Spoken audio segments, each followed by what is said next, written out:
Chris, thanks so much, man, for being on the show. I really appreciate you taking the time out of your busy schedule to kind of talk to some of the listeners here. As we talked a minute or so before the meeting here, I was saying how a lot of the listeners of the bridge are looking to identify how to monetize some of their skill sets. They've been in the corporate world. They want that extra push to kind of move into either entrepreneurship or stay on the fence and work their corporate job and have some monetization on the other side. And then looking and knowing your background, you're a perfect testament to just saying, you know what, I'm going all in. This is what I do, and I know that I can help a lot of people out. So can you kind of walk some of the listeners through that justification and that career switch for us? Sure. Well, and I'm a little unique in the fact that, I've known what I've wanted to do for all practical purposes since I was about 10. Um, and then I didn't really discover what planning was until I started my practice for all practical purposes in 2015. But for me, I knew very quickly that people do not, when it comes to service-based businesses, okay? I'm just talking my business, but it could apply to a lot of other things. If you're creating a product, people fall in love with the brand, but when you're working with a service professional, sure, they may work for a business, but you're going to them because of them, not necessarily the business. And so I was actually having this conversation one time with one of my buddies who's an attorney, and I'm gonna just say John Smith, just to keep it, Yeah. confidential here. And I go, buddy, do you want to work at? Do you want to be known as, oh, it's ABC law firm and John Smith is an attorney there, or do you want to be known as, dude, you got to go with my boy John Smith? Where does he? It doesn't even matter. I think it's this ABC. You just want to go with John. It's the same thing, but the perception is it's a much better reality. Now, your question on if people are, and if your listeners are on the fence on going on their own. So there's a couple ways to skin that cat. So there's the technical side of it where you actually break down the math. So for example, I have some clients that work at one of the big tech firms, just to keep it vague. And with a lot of these tech John firms, right, Smith you at get a, ABC Tech. yeah, you get a salary, and then you get stock options once a year, and then you also get like a cash bonus. Mhm. So if you wanted to go do your own thing,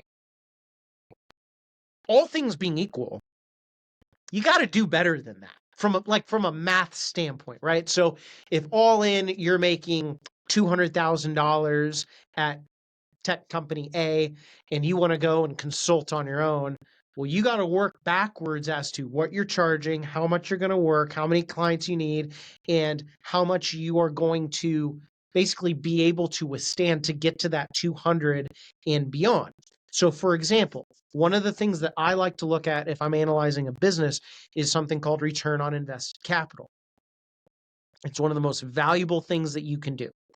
So, if I was at this company and I'm making 200 grand and it takes me 3 years to get back to that 200 grand, right? And I'm clawing back, right? That's a 33% return on your money. There is no way in God's green earth that you can invest that money and guarantee that you're going to get that 33%. So why That's right. wouldn't you do it? Now, it gets a lot more difficult as you progress in your career. So, like, Chris, you've been doing what you were doing for a while, and you look at the salary that you were probably bringing in, it's like, oh boy, I don't know if I'm ever going to get to that, which brings up then the technical part that goes away. And then you kind of got to go with your gut in your heart. Mhm. And I've met with people that have been, grinding away in their 20s, their 30s, their 40s, and now they're their late 40s, early 50s. And, they've saved up and invested, but they're still a slave to wherever they're working. And they go, I don't care if I'm giving up these huge salaries. And let's say, we're talking like $500,000, $600,000 at these same type of tech companies. I just want to live a nice life, maybe make 150, get to deduct all of it. And, I've invested over the majority of my career where the compounding can still get me to retirement. And so it's one of those things where I tell people all the time, I would be a hypocrite if I say don't do what I did. I mean, by definition, but I wish I knew the technical side of it. So, like for your younger listeners, I mean, it depends, right? If you're at a company where you are just printing money and you're making like 400 grand and you're in your 20s, it's like, well, if you're growing at a super high rate in this firm, does it really even make sense for you to jump ship? Because Hmm. you're so young, you might as well sacrifice these young years because people are living longer too. But if you're in your right, your 40s or and for sure 50s and beyond, you're like, well, what am I doing?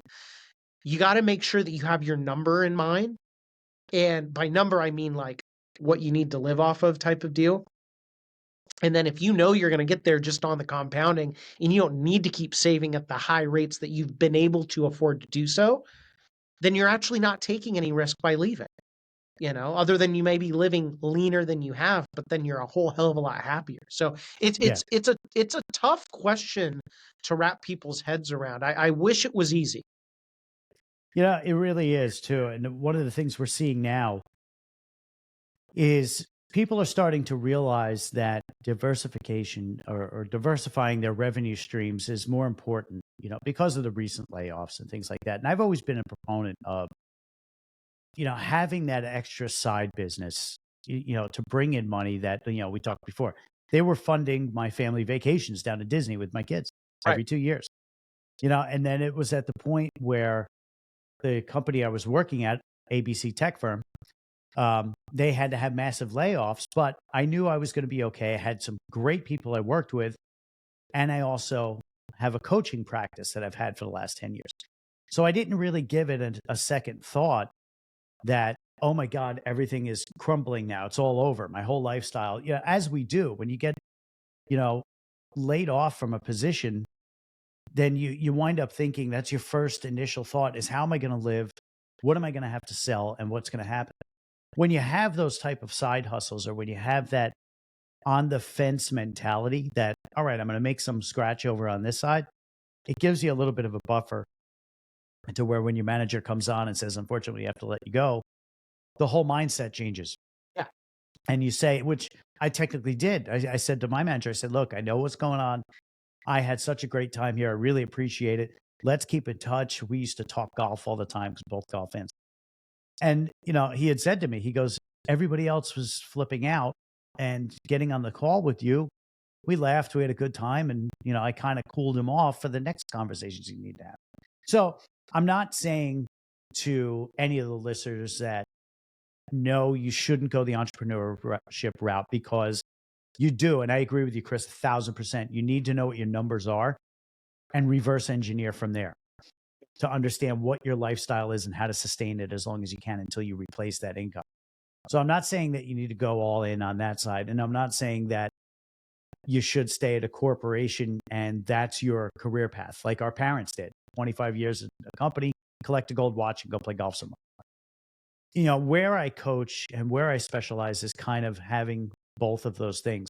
Because with AI and automation and things like that, nowadays, you can work 5 hours a week on your off time and still make $40,000, $50,000 a year. And then it only grows from there as your notoriety, like you were saying, people like you, they trust you. So that just grows over time. So I like how you framed that in giving options because that's the whole idea behind this is there's choice. Just at the basis of it, know what you need to be able to sustain your lifestyle and you don't break the bank on either side, especially if you're a family. Yeah. Yeah. Well, So, and let's talk about like your younger listeners for a second. So like if you're in your 20s and your 30s and you're going, look, I'm doing really well. Now, if you're not doing really well and you're miserable, just get out. Like, don't like because you literally yeah, have nothing to lose. yeah. But if you're doing really well, but you are still kind of miserable with it, you need to sit down, put pen to paper, and you need to go, okay, What do I need to live off of? So, like, hypothetically, let's say that you're needing to live off of, I don't know, $5,000 a month. Okay. 60 grand a year. Well, if you divide that by what, 4, 5%, depending on what you're looking at. Okay. That means that you're going to need to live off the interest of that about the 1.2 million-ish dollar range to have saved up. And then you live off that interest. And the reason why I bring that up is then it's all reverse engineering. So you go, okay, and I am by no means giving specific planning advice because I'm all over the place right now. But for the really simplistic idea of, hey, you need to get to You want me to 1.2. put the disclaimer up? Yeah, yeah, yeah. You know, because if I was really giving planning advice, like you max out your 401k, backdoor Roth IRA, and then you start investing outside of it, right? But like if you're You so, heard it here first, folks. yeah, if you're so gung ho on getting the hell out of there, then you just start systematically investing to get to that point where you can live off of that interest. And then once you're at that point, you could leave tomorrow. One of my favorite investors, Monish Pabrai, who I've been dying to have on the show. He's one of the super investors of the world. And his whole thing is I take no risk so I can take all of the risk. And that's always stuck with me because from a planning standpoint, it's no different because investing and planning, totally different things. So for you, if you get to that point and you've got that number and you're living off of it of interest and you're starting your side hustle, which that's actually where we differ. I've never been a fan of side hustles because then you're taking away from your number one tool, which should be your highest revenue mark. Because if you look at the most successful people in the world, they got there on a very concentrated portfolio, which is their business. But I digress. You get to that point and you go, okay, now I want to do a side hustle or I want to just start another business. It's my passion project or whatever the case may be, a lifestyle business. If you have a couple lean months, why do you care? Because you're living off of the interest. Like you're not going backwards. And even if you have to tap into principal a little bit, I mean, unless you just burn through it after 30 years, then it just wasn't meant to be, you know? Right. Um, Yeah. but most people can figure it out within, I would say, you quickly figure out if you're going to make it in business. There's the rule of 3. So the first year you become known, then you become trusted. Third year referrals come in from the guinea pigs of year 1, and then year 4 after it's game over. That's usually the timeline that I've heard too. Yeah. And for me it was a little bit longer, but then Same. again, I wasn't all in. My referral basis came in year 5, where it just started. That started where trickling in. And there was a lot of times I said to myself that I might not be qualified to do this. What's that term? Imposter syndrome, I Sure. think it is. I had felt that, but then I started seeing the results from it. And that's where it started to become much more of a free individual of its own, So, yeah, so that I think that's right on the timeline from what I've heard from some of my other colleagues too. Yeah. So that's perfect. Now, the empire that you built, and I love it too, capitalizing finances, is, excuse me, it's part of your brand and it's the soul part of your brand. So, it's the Cap Empire almost, right? Yes. And I love it because it's, you don't deviate from who you are and what you do, regardless of the medium or the platform. Can you kind of explain that to me? Oh, wow. Yeah, there's a lot there. Well, so yes, originally it was a little play on marketing. I've always wanted to do something with my initials CAP. And so being Mhm. Christopher Panogiotu the Cap and Capitalize, I teach people across the country how to truly capitalize on their money. Because most people don't understand planning, including actual financial planners. Okay. Just because you have a couple letters after your name, that doesn't mean squat. Okay. But when it comes to capitalize and what a capitalizer is all about, it is someone that gets extremely obsessed with whatever it is they're focusing on, and they go beyond just like the basic truths and understanding. You get so granular into the weeds to the point where if someone asks you a question, there's probably 15 different ways that you can answer it, and they can tell that you know what you're doing just by the way that you look. And I can tell you I'm a guinea pig with that. So, like, for example, my entire life, I've dedicated to becoming the best planner I can be. And my goal by the time I hit the pearly gates, hopefully years down the road, is to be known as the Ben Graham of planning. And Ben Graham was Warren Buffett's teacher who taught him everything he knows about investing. Mhm. And so for me, when I left the big wirehouse investment firms and started my practice, I quickly realized there was not one of those on the planning side. So there's my blue ocean. I will become that. Now, I've also learned that, and this is by no means saying, look at me. I'm a firm believer that God put me on this earth to do what I'm doing. And as a steward of his gifts, it would be a disservice if I don't give it back. And so Faith-based. my I like it. second book coming out in December is Capitalize Your Sales. And that will teach people how to sell with sincerity because sales gets a huge slap on the wrist when it comes to misconceptions because people think it's Mhm. this egregiously awful thing. No, it's not. You fall in love with something, you go to all ends of the earth to give people that thing you know will better their life, and then as a bonus you get paid for it. It's a blessing. And so, the capitalized empire, if you will, it's right now it is capitalize your finances. That is what God's Mhm. called me to put. He has put me on this earth to spread that good word, and I'm super thankful about it. We're starting it into getting into teaching people how to sell. Who knows? We may even have health. We may even have life. I mean, you can capitalize anything in your life, and being the captain capitalize, I'm going to be the one to tell you about it. And you mentioned the authenticity. Um, Mhm. it's funny because the second you stop being you and you start caving to whatever you want to call it today, the mob, right? The mainstream, you name it, you're done. You're done. Yeah. Stick a fork in it. 1,000%. And it's funny because, there's different strategies to building your brand. You can cast a wide net and then you're just trying to give, I don't want to say blanket advice, but there's really no spunk to it. It's just here are the facts. Right. Okay. One person I think of that has become really good at that is like Andrew Huberman or Lex Friedman, where they don't really get political. They just say facts about their thing. Okay. And Mhm. that's never really been my style. I'm more of a guy where it's like, look, I don't really care if you like me or not, but I don't know everything. But what I know. And I'm going to tell you it and I'm going to have fun with it. I'm going to have humor with it. So this is a perfect example. This morning, one of my buddies, Kyle Grieve, who is the host of the Millennial Investing Podcast, we collaborated. He came down on to my show. I went on his, whatever. And one of the tweets that he mentioned was investing is a game of survival. And so in parentheses, I tweeted back, Charlie Munger has exited the chat because he just passed away a couple months ago. And Charlie Munger Mm. would have laughed at that joke. Dry sense of humor, right? So he texts me back and he's like, dude, that was pretty funny, right? And my brother who runs my social media said, dude, you've got to watch that because like you could turn off potential customers. I go, no.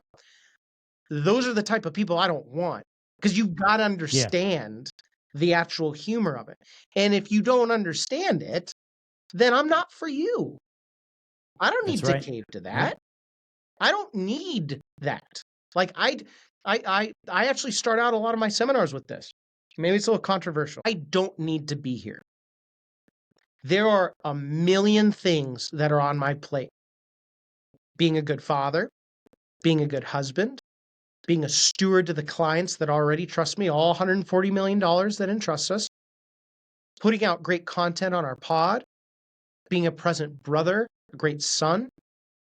But the reason why I'm here, other than the fact that your boss has paid for me to come out and speak and buy my books for all you, I am here because it is a disservice to the big man upstairs if I am not a steward of his word and I'm gifting you what I know and I wish I knew when you were sitting in this chair to be successful. So, for those of you that don't want to be here, I will give you 30 seconds to leave and we'll sit here in awkward silence for 30 seconds. Timer now. And then after that, if people get up, great, done. If every single person got up, you just saved me an hour. Now your boss is going to be pissed, right?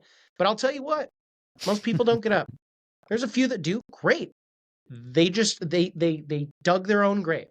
But for those of the ones that sit and stay in the seminar, they've dug their own grave, but in a positive light, and they're going to be very thankful that they did. And that's leaning into your Yeah, authenticity. You're unapologetically yeah, you. And that's what's fantastic about it, because I agree with you. I learned very early on that I'm not going to be liked by no, everyone. I have a very strong personality. Sometimes I'm a little bit arrogant, but you know what? That's what works for me in helping other yeah. people, to be able to champion other people, because I'll get that arrogance, pass it on to them, and I'll be like, I got you type of thing. And it's sometimes it's a little bit strong, but you know what? By being that type of person and serving, in the proper way, it's never done me wrong. It's never sent me down a wrong path. So I really love that. Number one, I love that you're faith based. That's fantastic, because you need to spread your word in the right way, in the right manner. Number two, I like that you give people the opportunity, and that this has come up a couple times in the show already, that you're a believer in choice. And that's important because Almighty gives us choice and will. So that's really, really important. The book that's coming out in December on the sales component, I want to touch on that, because I agree with you that sales has gotten a bad rep. And people do look at it as a very ugly action. Yet we perform the sales motions at least 100 times a day, whether it be in our personal life or our professional life. Whether you're selling your wife on which place you want to go for dinner, or you think you should go to dinner with, or you're selling something on Facebook Marketplace because you don't need it anymore, you want to make a little scratch to get rid of it. We're always selling, and it's the actions matched with the personality of the wrongdoers that makes the bad name for the rest of us. So when you're saying selling through sincerity or honesty, what does that look like? What does that mean to sell through sincerity? So I preface this in the book, and I won't give too much away, but I preface in the book that you have a choice with this. You can use it for the greater good, or you can use it in the wrong way. So, for example, one of the things that I learned very early on when I started my practice was I didn't have the big name. I did not have the huge teams or whatever the case is. I didn't have the, sexy leather couches or, glass artwork in my, like, I had none of that. We were renting space out of a kitchen. Okay. So for me, I quickly figured out, how am I going to win? I'm going to win by connecting with whoever I'm talking to better than anyone else out there. And so I started studying the world of body language and matching, right? Verbal language and eyesight, and just combining all of it. But for me, it was all because I knew what I had was something extremely special. Because when people finally looked, like the technical people that really nerded out about this stuff, they go, "Oh, cap eyes, you're fine. I've never seen that before." Like, that is unique. But I knew not everyone's technically oriented and nerds like me. And so I go, okay, how do I fill their void in their lives that I know I can help them with? And once you know that you're doing it for the greater good of them, using all of those tools, like looking at eyes, looking at what's coming out of their mouth, looking at their body language, you know, then you're selling for sincerity, and also you're not sleazy with it. You're actually really sincere. So Chris, for example, Mhm. let's say that I'm a car salesman, okay? But I'm not meeting you at a dealership. We're just out and about at a networking event. And I go, Morgan, Uh, so you said, if I heard you correctly, you're looking for a car, right? And you go, yeah. And I'm like, Morga, what do you like? Like, what are you looking for in a car? And you say, you know what, Chris, I I just want something that when I look at this bad boy, I am just elated. I want the sheen. I almost want it to blind me. Right off the bat, I know you're a visual thinker. So for me, I know that I'm going to fill that void. So I go, Morga, so you're telling me you want this, this, this, and this in your car, right? So I get all these needs. So does that look like something that you would be interested in? Or, am I seeing where you're coming from? Or, how does that picture look in your mind? They're all visual matches, right? Reaffirming If you're questions. Yep. audible, you're like, dude, I want to get in a car, and let's just face it, right? I I don't know this, but let's just pretend, right? I was just diagnosed with low T, and just to counterbalance that, I want to hear just a testosterone filled engine roar. I want to hear that baby purr. And so I go through all the needs of, oh, so you wanted a, black trim, you wanted white leather, you wanted spinning rims, right? And tinted windows. So if we give all of those, so how does that sound, right? Like things of that nature, or kinesthetic. My point is you're reverse engineering what you know needs to happen to better the person's life. And so between the end game, which is the sale, and today, which is you just got it going. Now you reverse engineered every step of the way to make their lives complete. And as long as you understand that, sales is a beautiful thing. But people will take that and use it the wrong way. And eventually that will catch up to them. But you can get away with Yeah. it for a little while. And that's unfortunately no different than anything in life. That's the Yeah. sad part. Well, you clearly looked up my background being in car Yeah. sales for 12 Yeah. years. Yeah. How did I do, by the way? That was good, right? You did excellent. You did excellent. You did the mirror matching technique and you explained it perfectly. That comes back from 1951. I believe there was a gentleman, I can't think of his name, but he talked about the mirror matching. And when you're sitting in front of a customer, you mirror exactly what they're doing, their tone of voice. Are they leaning back in the chair? Are they leaning forward in the You follow those cues, and all of a sudden, and I tell people this on interviews too, to use this, because when you're matching that, all of a sudden that person likes you and they can't figure out why. Because you're just like them. You're mirror matching their someone inner circle. So I love how you did that. You talk about two things that I always call, even in my coaching, we talk about the end game. You called out that, and then reverse engineer a plan of action to get there. So as far as, I hate the word alignment, but as far as alignment, you and I are right there because we understand those. Must be the Yes. name Chris. That's It's got to it. be. Yeah. We're just Yeah. going to call it as that. No, that's really good. I didn't mean to take too much out of the book. I mean, I'm excited for that one, to hear about that, just because it's something that I practice in my coaching too, is to sell a lot of what you use, whether you're going for the 9 to 5 job or whether you're going the entrepreneurship route. You're selling yourself and your skills in a way, a positive way Yeah. of selling yourself. Yeah. Well, and then also too, you Yeah. become a freedom fighter for BS. So let's say that you're meeting with someone, Yeah. and I'm not gonna here's the thing. I'm giving some tips away from my book, but we're scratching the surface. Like I go from my apartment to how our business brought in 1 million in a year. So you go from like the bottom of the barrel to CEO of your legacy and everything in between. So like we're talking about nuggets here. Yeah. But a lot of people, it's interesting, like with mirroring, people know the body, and then they also know the verbs, like the verbiage. Very few people talk Hmm. about the eyes. So let's say you're a visual learner, or a visual, not visual learner, just a visual. And you ask someone something, maybe about a car, right? Like, what was the best thing you liked about the first car that you bought, right? Or the first car that you saw, whatever the case is. If someone looks up into their left The or your left. right, they're thinking about it in the past. But if you ask them a Hmm. forward thinking question, what would you like to see in your car? They're going to look, assuming they're visual, up into their right, your left.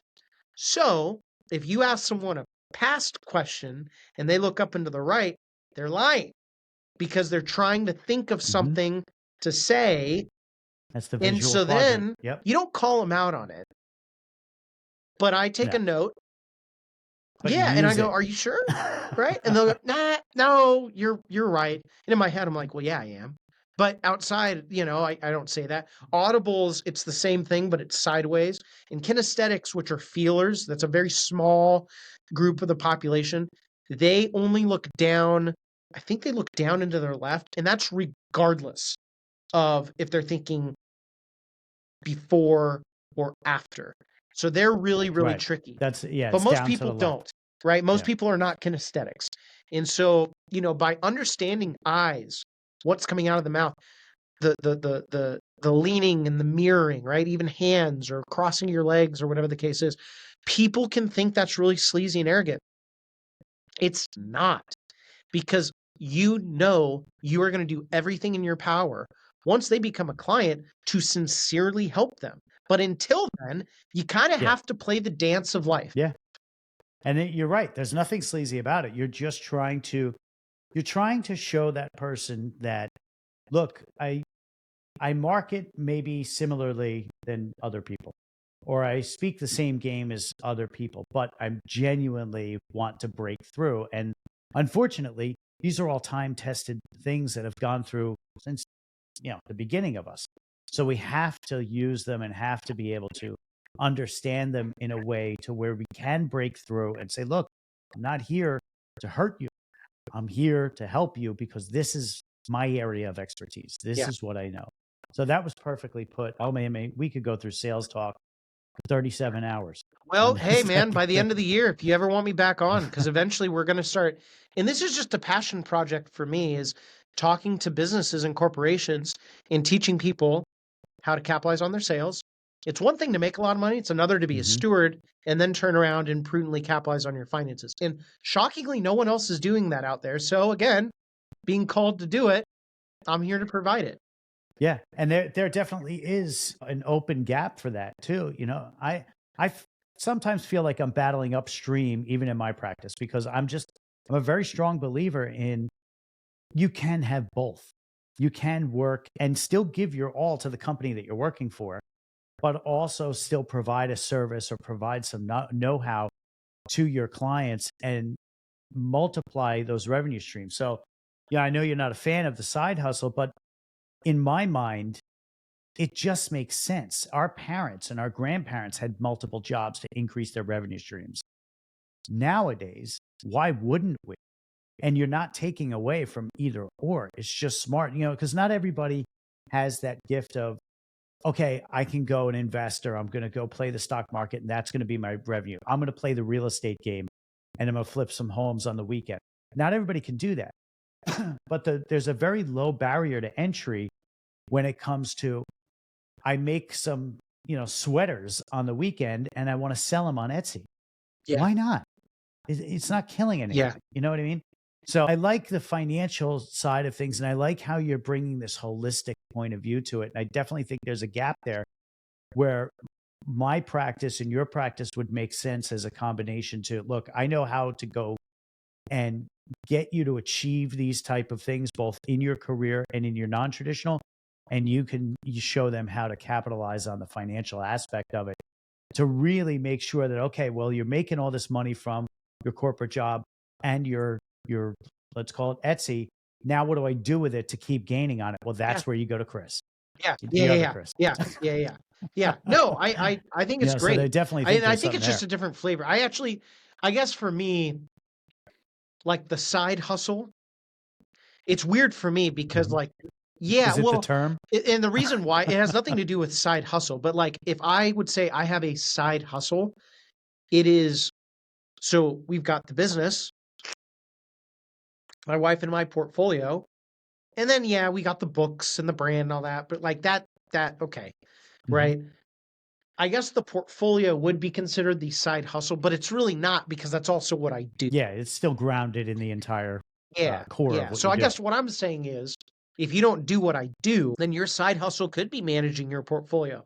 I mean, look at the most successful investors in the world. When they're done, they return capital to investors and they manage their money full time. Nick Sleep, Yeah. Monish Pabrai did this for a while. You've got, um, gosh, Chuck Aker, John Templeton, Bill Miller, like all of these world class investors. They got to a point where they're like, I'm done. I'm just going to manage my own. right? And then when you're getting to billions, you kind of Yeah. have to do that. That's a whole job within itself, right? I mean, you're constantly looking at numbers and you're constantly working through how to make money and make your money. I have a family member that's just very, very much into this, and each and every part of his portfolio he manage, and doesn't work full time or anything. He's Yeah. just constantly playing money to make money, and I always have admiration for people like that because I don't see it that way. And it's not that I don't have a mathematic brain. Or a financial wellness brain. It's just that there's a there's a barrier for me to where I know how obsessed I get with certain things that I just show an interest in. So there's areas of my life that I've always I've handed off to somebody else, or I've said, okay, here's what I need. What I need. That's the operative word, not what I want. And I'm good there. Just leave it alone because otherwise I can get too, again, that Sure. arrogance comes into play and that kind of, you know. So I've always been able to turn that off and on. And, I'll always leave it to other people. But the managing your money up into the billions mark, I can't even imagine what that looks like. That's got to be incredible when you're up in the billion You know what's dollars funny mark and you're trying to about manage that? it. It's kind of the same, right? Like in I well, guess that because makes like let's sense. face Yeah. it, right? So let's say hypothetically, okay, they start this fund. I'll take Bill Miller as an example. And I don't know Bill. I know Robert Hagstrom, who worked under him. He's been on my show twice. He wrote the New York Times bestseller, The Warren Buffett Way. Great guy. He's become a really good friend too. And Bill was known for starting the Legg Mason Templeton, Franklin Templeton Fund. And I think he beat the market 15 years in a row, which is unheard of, right? Like every year in a row. That's like unheard of. Okay. And so Bill, and again, I don't know Bill, but when he started that fund, whatever his net worth was, I'm sure it wasn't insignificant. But then what he did is any distribution or proceed, he would put it back into the fund that he's managing, and he'd put it back into the fund and in the fund, in the fund, and it'd compound and compound and compound. And so, yeah, obviously he started here and now he's worth billions, but he invested philosophically the exact same. Now, does it get more complex when you get to billions? Yeah. You're talking about generational skipping transfer trusts. You're talking about irrevocable life insurance trust. You could talk about, crits and crats, which are types of annuitized trusts. You could talk about Q-tip. Like, there's a lot of estate planning tools and tricks that someone like that could have. But at the end of the day, from the investment standpoint, it's probably looking the exact same. You're just looking at the portfolio. You're saying, okay, uh, is the stock in this case worth more, less, or the exact same as what it's supposed to be, right? As far as the price. And if it's internally worth more than what it is today, Bill's going to buy more.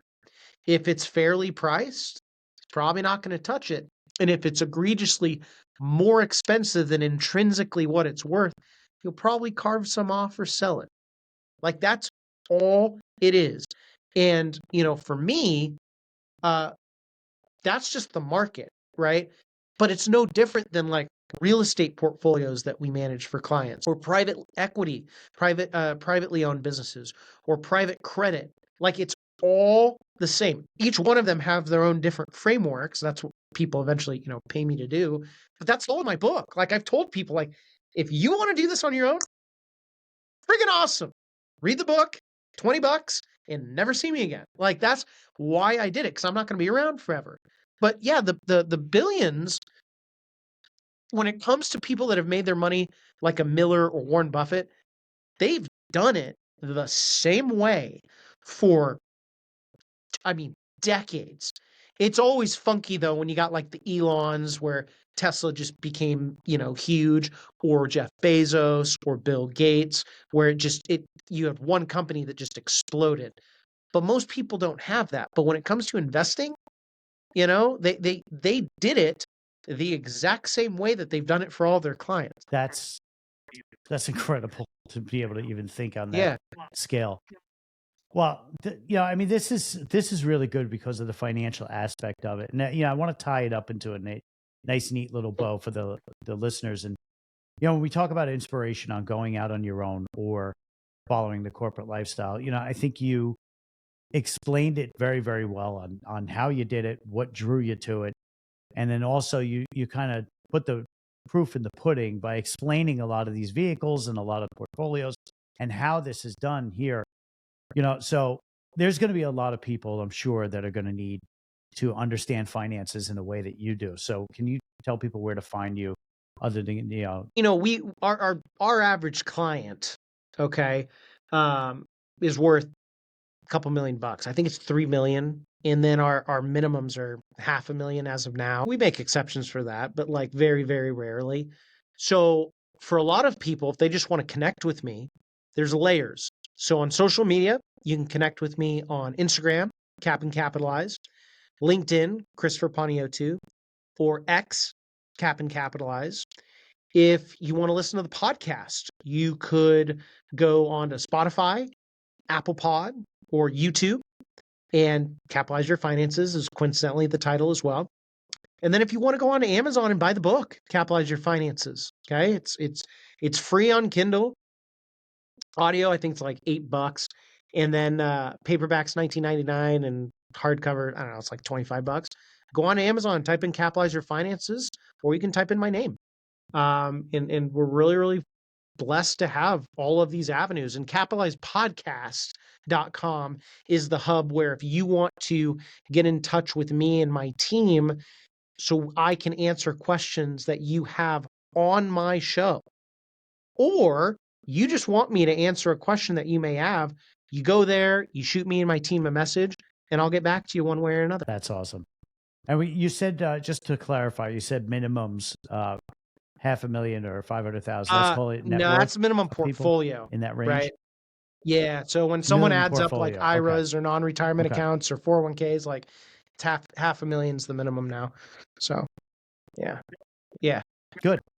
Chris, thanks so much, man. This was great. Now, I really would like to follow up and do another one, for the capitalize your sales on that, because I'm really interested in that.